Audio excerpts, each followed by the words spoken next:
Let's go to our resident Victorian, Sophie Ellsworth. What do you reckon about how this is all playing out? And has the opposition there, Sophie Ellsworth, finally kind of figured out that their job is to oppose? Well, it's a first, isn't it, James? I mean, they love being in opposition, the Liberal Party down here. They just enjoy it so much. They don't want to win government. John Pesutto will not be Premier. John Pesutto won't be the leader at the next election. So good on him for actually having a stance. I haven't seen this really spruik much at all because the Liberal government down here is so left-leaning. But Dan Andrews, there's been images circulating around social media of him cooking on a gas top in his own house. So, well, he's a crime and criminal that's then. a little bit hypocritical.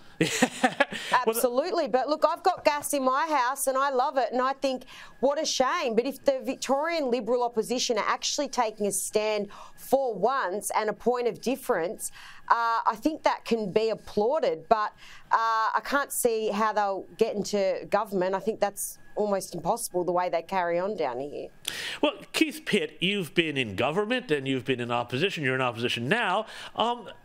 Talk to me about what that's like. And, you know, for the opposition in Victoria, do you think that they are finally starting to learn some lessons about what it takes to actually, if you want to get off of those opposition benches and over to the other side of the parliament? Well, opposition for just over a year, and I dislike it intensely. It's what drives me to try and make sure we're back there as soon as possible. And finally, what's left of the Victorian Liberal Party in terms of their state MPs, they've pulled the right rein. Finally. That is the right decision. I mean, what is Dan Andrews proposing? You know, the gas Stapo will come round and knock on your door and take out your gas stove.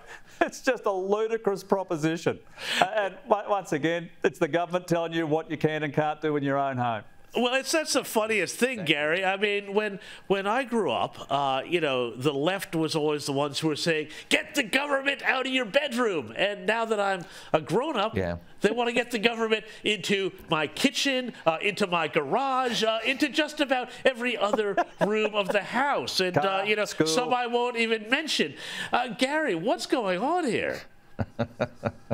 Well, look, James, the simple thing is that if they pulled a rein, pull harder, because you need to actually know Victoria used to be able to manufacture its way out of economic difficulties, and they've got 200 billion reasons right now. It's called state debt. That's what it's going to be if it's not there already, and that's where it's projected to go. They cannot build their way out of the mess they're in. So, in other words, they're going to leave the debt to the next 2 or 3 generations of Victorians to pay, or they're all going to move to Queensland and leave it for the Tasmanians to take it over like the Vikings invading Scotland in the Middle Ages. But either way, until Dan Andrews starts to release the gas and more of it for sale, release the brown coal and more of it for sale, get cheaper electricity back into the grid and stop all this nonsense about presuming that a few wind turbines and a few solar panels destroying agricultural land is going to substitute the baseload power. Victoria's manufacturing sector is finished, dead